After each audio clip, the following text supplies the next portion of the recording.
السلام علیکم. محمد عزیز صدیق اپنے اسپیشل پروگرام کے ساتھ حاضر خدمت ہے. 19 فروری 2025 اور سپریم کورٹ میں جو ملٹری کورٹ کے ٹرائل کی ہیئرنگ ہے, وہاں سے آپ کیا اسمیل کر رہے ہیں یا کیا دیکھ رہے ہیں؟ دو نظریے ہو سکتے ہیں اس حوالے سے. اس پہ گفتگو ہوگی. چیئرمین نادرا بحال آ گئے اپنی جگہ پر. لاہور ہائی کورٹ کے سنگل جج کا فیصلہ جو ہے وہ کالعدم قرار دے دیا. اس فیصلے میں ابہام ہے یا نہیں ہے, میں اس میں نہیں جاؤں گا, لیکن آپ کے سامنے یہ چیزیں ساری سامنے ہونی چاہیے اور سچائی کی طرف باتیں جانی چاہیے. جو جسٹس چوئی اقبال صاحب ڈویژن بینچ میں تھے, 2 ممبر بینچ پہ, چونکہ جسٹس عاصم حفیظ صاحب کا یہ فیصلہ تھا. 6 ستمبر 2024 کو لاہور ہائی کورٹ نے چیئرمین نادرا لیفٹیننٹ جنرل محمد منیر افسر کو عہدے سے ہٹانے کا حکم دیا تھا اور 30 صفحات پر یہ فیصلہ مشتمل تھا. عدالت نے قرار دیا تھا کہ چیئرمین نادرا کی تعیناتی کالعدم قرار دی جاتی ہے. وہ آئین اور قانون کے متصادم کو چیزیں کہی تھی. فیصلے کی نقل جو ہے کابینہ ڈویژن اور وزارت داخلہ کو بھیجی گئی تھی. عدالت کا کہنا تھا کہ چیئرمین نادرا کی تعیناتی جو ہے قانونی جواز کے بغیر ہے. مجاز اتھارٹی نے چیئرمین نادرا کی تعیناتی سے متعلق وہ اختیار استعمال کیے جو قانون نے تفویض نہیں کیے گئے. یہ جسٹس عاصم حفیظ صاحب کا فیصلہ تھا کہ اس میں ابہام بہت ہیں. محل سابقہ ملازمہ تھی نادرا کی, وہ معاملے کو لے کر آئی تھیں اور اس کے بعد غالباً انہوں نے جو امینڈمنٹس کی ہیں حاضر سروس لوگوں کو لگانے کے حوالے سے, وہ بھی شاید چیلنج کی ہوئی ہیں.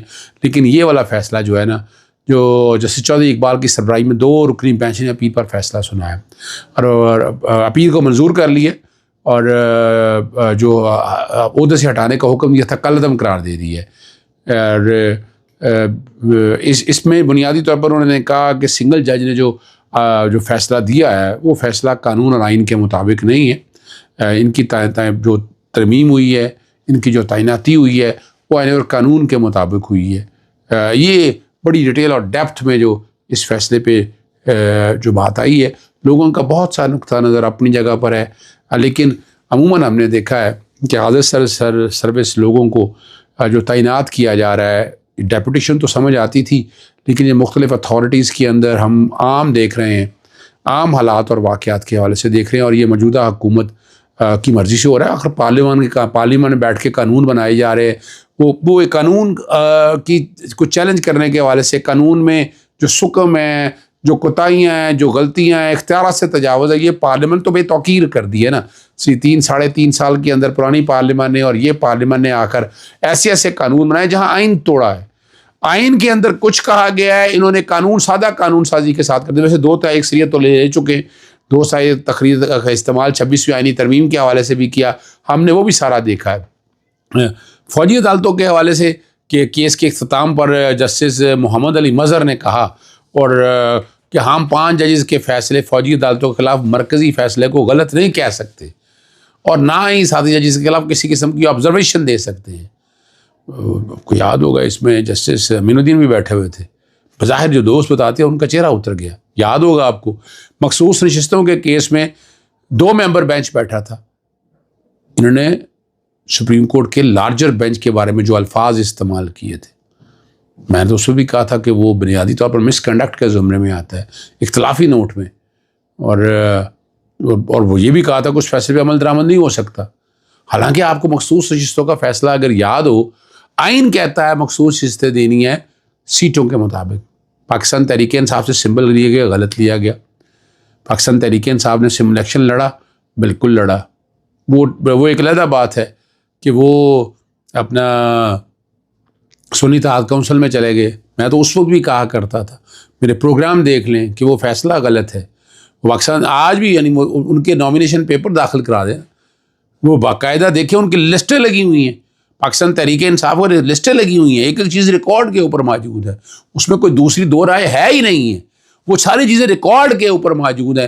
قومی اسمبلی کی بھی صبح میں نے کچھ چیزیں ساری خود اپنی آنکھوں سے دیکھی ہیں, اور جو چیف الیکشن کمشنر اور ممبرز کے خلاف جو ریفرنس فائل کیا تھا سپریم جوڈیشل کونسل میں, اس میں بھی یہ پوائنٹ اٹھائے ہیں. میں نے بڑی وضاحت کے ساتھ پوائنٹ اٹھائے ہیں کہ آپ نے آئین اور قانون کی پاسداری نہیں کی ہے. اس میں یہ پوائنٹ تھا, مخصوص چیز تھے, آپ کو سمبل لینے کا اختیار نہیں تھا. آج بھی لاہور ہائی کورٹ کے اندر پتہ نہیں کتنے لارجر بینچ میری درخواستوں کے بننے والے پڑے ہیں, وہ بنا ہی نہیں رہے. بنائے نا درخواستیں. آئینی بینچ یہاں بناتے ہی نہیں ہے. لاہور ہائی کورٹ کے اندر بار بار ذکر کرتا ہوں, تذکرہ کرتا ہوں. ایک وہ پی این آئی لسٹ کا تھا کہ جلدی کیس کو لگا دیں, وہ 10 اپریل میں لگایا. یعنی چیف جسٹس عالیہ نیلم صاحبہ نے نا وہ 10 اپریل میں لگا دیا. وہ جس کا دل چاہتا ہے جو مرضی پی این ایل کے لسٹ میں ڈال دیتے ہیں. مقصد آپ کا بتانے کا مقصد یہ ہے کہ یہاں پر کیا حالات اور واقعات ہو رہے ہیں, یہ سارا کچھ اس نظام کے اندر ہے. ہم آواز اٹھاتے بھی رہے اور آواز اٹھاتے بھی رہیں گے, لیکن کتنی کی آواز اٹھائیں گے. یہاں مہنگائی جو اب ہو رہی ہے وہ آپ لوگوں کے سامنے, کتنی مہنگائی ہوگی, کوئی روک نہیں رہا. روزے آنے والے ہیں, آٹا کہاں چلا گیا, چینی کہاں چلے گی, گھی کہاں چلا گیا. ایک عام آدمی کی زندگی کے لائف کا ذرا سوچے تو صحیح نا. اس میں میں بات کروں گا کہ میں کیا کر رہا ہوں. سینٹ کی قائمہ کمیٹی پر بحری امور کا اجلاس ہوا.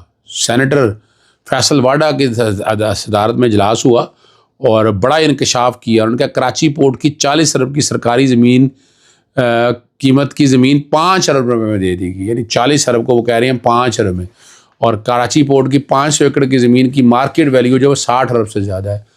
500 ایکڑ کی جو مالیت ہے وہ بتا رہے ہیں کہ 60 ارب سے زیادہ ہے. پتہ نہیں اتنی ہے یا نہیں ہے.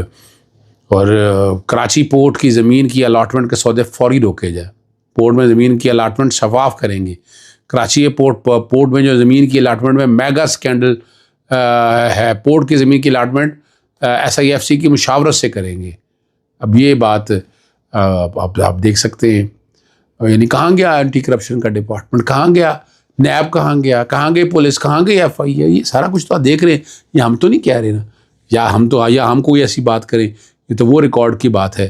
اچھا ایک چیز میں رہ گئی, وہ سلمان اگر راجہ دیکھیں, میں نے پہلے بھی کل بھی کہا تھا کہ بڑی داد کے مستحق ہیں, احسن طریقے سے کیس کو لڑ رہے ہیں. اور پچھلے 3 ہفتے ملٹی کورٹ کیس میں آئینی بینچ میں عمران خان صاحب 103 خاندانوں کے لیے لڑا ہے. اور انہوں نے یہ بھی کہا کہ یہ میری زندگی کا اہم ترین کیس ہے. انہوں نے اپنے تمام کیریئر میں کسی مقدمے پر اتنا وقت اور محنت صرف نہیں کی. یہ ان کا کہنا ہے. اور اس سے مجھ پر رقیق ذاتی حملوں کا سامنا نہیں ہونا نہیں چاہیے تھا. اس پہ تو اختلاف مجھے بھی ہے کہ جسٹس منیب اختر کے فیصلے پہ انہیں اپنا یعنی ٹھیک ہے باہر گھر کمرے میں بیٹھے ہیں, یہ بات کریں, ہم اوپن کورٹ میں نہیں, جو کہ وجہ ہے کہ اس نے تو لائن سیٹ کی ہے. انہوں نے تو آئین کی تشریح ایک آسان طریقے سے کی ہے. اور وہ خود بھی کہتے ہیں کہ 2 گھنٹے دلائل دینا اور کئی جلدوں کے دلائل کے دستاویز تیار کر کے 7 ججوں کو پیش کرنا آسان نہیں ہے. اور بدقسمتی سے اس مقدمے کی اتنی تشہیر نہیں ہو رہی جتنا یہ مقدمہ عام ہے. آپ دیکھیں نا تو میڈیا چینلز بھی وہ پڑھی لکھی باتیں صرف اتنی سی چلاتے ہیں, سوشل میڈیا پہ بات اتنی سی چلتی ہے. ساری باتیں تو ساری نہیں چلتی ہیں جو باتیں یہ بتا سکیں کہ حالات کیا ہیں. یعنی آپ کو اندازہ ہونا چاہیے کہ اصل بات کیا ہے. پاکستان کے سابق صدر جو ڈاکٹر عارف الوی نے فاکس کو انٹرویو دیتے ہوئے ڈیپ اسٹیٹ سے لڑنے کے لیے صدر ٹرمپ کی غیر روایتی حکمت عملی کی تعریف کی ہے. وہ بتانا چاہ رہے ہیں کہ وہاں ڈونلڈ ٹرمپ لڑے ہیں, پاکستان کے اندر عمران خان لڑ رہے ہیں. اصل تو بات یہ وہ کہنا چاہ رہے ہیں. اور انہوں نے عمران خان کو آزاد کرنے کی اہمیت پر زور دیا. پاکستان میں جو بائیڈن انتظامیہ کے حکم پر ہیرا پھیری سے رجیم چینج آپریشن کا شکار ہوئے کیونکہ عمران خان نے یوکرین کے خلاف جنگ کی حمایت سے انکار کر دیا تھا. اور انٹرویو دیتے ہوئے پاکستان ریاستی اعلیٰ کاروں نے 26 نومبر 2024 کو اسلام آباد میں ایک پرامن جمہوری ریلی کے دوران سینکڑوں پرامن مظاہرین کو شہید کر دیا. انہوں نے یہ بات بھی ساری واضح طور پر کہی ہے.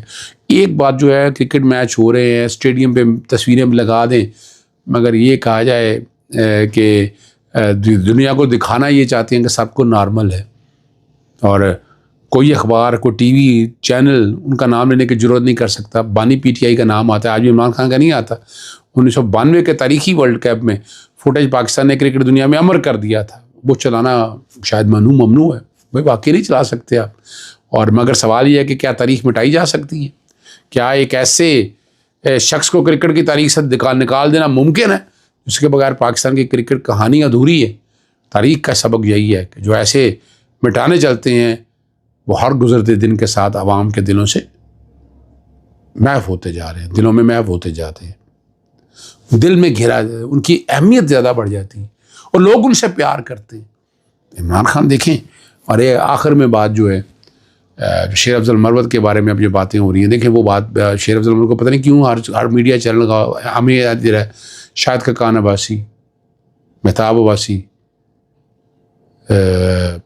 جاوید لطیف, نام کیا نام ہے آپ کے سامنے رکھوں, مفتاح اسماعیل, خواجہ سعد رفیق، میں آپ کے سامنے کیا کیا نام رکھوں؟ ان میں سے کتنے ہیں جن کو پڑھا چڑھا کے رام نے لایا گیا؟ شیر افضل مروت کو اس وقت اتنی امپورٹنس دینے کی ضرورت کیا ہے؟ ان کے بارے میں بہت سی کنٹروورسیز ہیں، اور یہ شیر افضل مروت یا میں یا فرض کریں اظہر صدیقی یا کوئی اور لوگ اتنا اہم نہیں ہے. نہایت اہم تو عمران خان ہے. عمران خان سے شروع ہو کے عمران خان پہ چیزیں ساری بات ختم ہوتی ہے. تو اس لیے ان غیر ضروری چیزوں کو توجہ نہیں دیتی.